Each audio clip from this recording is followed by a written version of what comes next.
कपड़े धोने वाली बहू। शादी के पहले से ही विभा को कपड़े धोने का बड़ा शौक था। कभी नल के नीचे तो कभी तालाब के पास। अरे मेरी नीली वाली लुंगी नहीं दिख रही है। विभा की अम्मा, कहाँ रखी है लुंगी? अरे वो तो विभा ने परसों ही धोकर रखी थी आपकी अलमारी में, देखो वहीं होगी। वो ना मैंने आज धो दी, मुझे लगा कि गंदी हो गई होगी। अरे कैसे गंदी हो गई थी? उसे तो मैंने पहना भी नहीं। हे भगवान, इस लड़की के कपड़े धोने की आदत से परेशान हो गया हूँ मैं। जितना तो घर में राशन नहीं आता, उससे कहीं ज्यादा डिटर्जेंट पाउडर का खर्चा है। इसकी शादी करवा दो, शादी जाए अपने घर में ही करे काम, फिर चाहे घर के कपड़े धोने हो या पूरे गांव के। हाँ ठीक बोल रही हूँ, देखता हूँ मैं कोई लड़का। वो दिन भी आ जाता है जब विभा को देखने लड़के वाले आ जाते हैं। लड़की मुझे अच्छी लगी। होने वाली सास कहती है, बेटी अगर कुछ पूछना है तो पूछ लो। वैसे तो हमारी लड़की बहुत ही शर्मीली है, जो बोल दो वो मान लेती है, इसे क्या पूछना होगा। अरे कैसी बात कर रही हो माँ, मुझे इन लोगों के घर रहना है, सवाल तो कई है। हाँ हाँ बेटा, पूछ लो ना, क्या पूछना है। आप लोगों के घर कपड़े कौन धोता है? सास का मुंह बन जाता है। देखो, अगर तुम ये कहना चाहती हो कि तुम्हें कपड़े धोने नहीं आते तो सुन लो, कपड़े मैं ही धोती हूँ, लेकिन तुम्हारे आ जाने के बाद मैं रुमाल तक नहीं धोऊंगी। अरे चुप रहना भाग्यवान, बहू बेचारी घर आई नहीं, उसे डराना शुरू कर दिया। वो क्या है ना बिटिया, अभी तक तो ये कल्लू की माँ ही धोती थी, लेकिन अब तुम्हारे पापा तो दहेज में वॉशिंग मशीन देंगे ही। तभी विभा की माँ बोल पड़ती है, सवाल भी पूछा तो क्या। वैसे भाई साहब, मशीन की तो फिर भी कपड़े धोने की कैपेसिटी होती है। मतलब जो बिटिया दे रहे हैं ना विभा, इसे कपड़े धोने का बहुत शौक है। ये आप लोगों के क्या, आस पड़ोस गांव मोहल्ले सबके कपड़े धो दे और उफ तक ना करे। बाहर देखा नहीं आपने कितने कपड़े सूख रहे हैं? सब हमारी बिटिया ने ही तो धोए हैं। बस भी करो ना माँ, शर्म आ रही इतनी तारीफ सुनकर।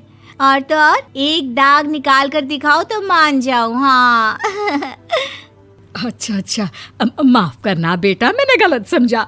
हमें तो रिश्ता बहुत पसंद है। और ऐसे जुड़ जाता है रिश्ता कपड़े धोने का शौक रखने वाली विभा का। उसकी शादी हो जाती है कोयला फैक्ट्री में काम करने वाले कल्लू के साथ। शादी के बाद अचानक विभा चिल्लाती हुई सास के पास आती है। सासू माँ, अरे सासू माँ कहाँ है आप? ये तो धोखा है, धोखा दिया आप लोगों ने मुझे। इसे ससुर के चक्कर के बारे में पता चल गया। अरे तो उसमें तुझे क्यों धोखा मिला है? अरे नल में पानी नहीं आता, कपड़े कैसे कब धुलेंगे? अच्छा, तू पानी नहीं आ रहा उसकी बात कर रही है। तो आपने क्या सोचा? कुछ नहीं। अच्छा, तेरी माँ ने कहा था कि कपड़े धोने का शौक है तुझे, याद आया मुझे। शौक बोलकर कपड़े धोने वाले मेरे जुनून को कम ना आके सासू माँ, कपड़ा धोना मेरा गुरूर है। तभी पति भी वहाँ आ जाता है। अभी मैंने इसे सनी देओल की फिल्म दिखाई है, उसी के डायलॉग मार रही है माँ। अच्छा सुन, साफ साफ बता रही हूँ, पानी सुबह 4 से 6 और शाम को 10 से 12 आता है, समझी? विभा टाइमिंग सुनकर हैरान हो जाती है। ये क्या भूतों का मोहल्ला है? सुबह 4 बजे उठकर कौन कपड़े धोता है? 4 बजे टंकी में पानी जाता है, फिर सारा दिन धोना ना, किसने मना किया?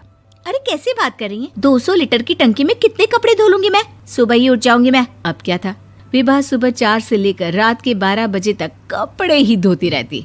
एक रोज सास पड़ोस से निकलकर कहीं जा रही होती है कि साथ वाली कहती है, हाँ कल्लू की माँ, जरा ये बताओ कि 2 साड़ी है, 2 ब्लाउज और एक पेटीकोट और एक नाड़े वाला लंबा कच्छा। हाँ तो? अरे तो क्या, कितना लोगी धुलाई ये बताओ। धोबन दिख रहे हैं हम क्या? हमारे पति सरकारी नौकरी से अभी रिटायर हुए हैं और बेटा सुपरवाइजर है कोयला फैक्ट्री में। धोबन समझ रखा है हमें? हाय रे कल्लू की अम्मा, माफ कर दो, वो तो मोहल्ले में यही सब बता रहे थे कि तुमने बहू को कपड़ा धुलवाने के काम में लगा दिया है। सास को पड़ोसन की बात सुनकर गुस्सा आ जाता है। वो घर पहुंचती है जहां घर के बाहर ही इतने सारे कपड़े सूख रहे होते हैं जितने कि किसी धोबन के घर पर। अरे ओ कल्लू की दुल्हन, बाहर निकल। माँ जी यहीं आ जाओ, बाथरूम में चादर धो रहे हैं हम। अरे अभी हम धोते हैं, तुमको बाहर निकलो। ये आस पड़ोस वाले बोल रहे हैं कि हम बहू से कपड़े धुलवा कर उसे कपड़ा धोने वाली बना दिए हैं। अरे छोड़ो ना माँ जी, किन लोगों की बातों में आती हो? आस पास के लोगों का तो काम ही होता है कि वो किसी तरह सास बहू को लड़ा दे। बहू सारे घर के कपड़े धोती है, ये क्या कम है? बोलिए। सास को भी लग जाता है कि वो बहू का ये सनकीपन नहीं छुड़वा सकती, इससे अच्छा है कि खुद ही चुप हो जाए। एक रोज सास और बहू मंदिर जाते हैं, जहाँ सास की साड़ी वहाँ खड़ी भीख मांगने वाली से मिलती है। माँ जी क्या बात है, आपकी साड़ी उस भिखारन से कितनी मिल रही है ना? हाँ हाँ, देखो तो दोनों की साड़ी मिल रही है। क्या बात है कल्लू की अम्मा, तुम खुद को तो अफसर की बीवी बताती हो और ऐसी सिंपल सी प्लेन साड़ी पहनकर घूमती हो। सिंपल और प्लेन नहीं है ये साड़ी। तो क्या सोने के धागे से फूल बने हैं? कुछ भी सासू माँ, कुछ भी। हाँ, बने थे इस साड़ी में सोने के धागे से फूल। मेरे पति लेकर आए थे मद्रास से स्पेशली मेरे लिए 10,000 की। ताहे भाई साहब इस भिखारन के लिए भी सेम टू सेम साड़ी लेकर आए होंगे 10,000 की। सास उस वक्त कुछ नहीं कहती, लेकिन बहू के साथ घर आती है और अलमारी से एल्बम निकाल कर लाती है। ये साड़ी देख रही है, ये वही साड़ी है जिसे मैंने अभी पहना था। इस साड़ी में ये जो चमकदार फूल दिख रहे हैं ना, ये सोने के धागों से काढ़े गए हैं। लेकिन तू लोकल वॉशिंग मशीन ब्रश से घिस घिस कर सारे फूलों को निकाल कर साड़ी प्लेन कर दी।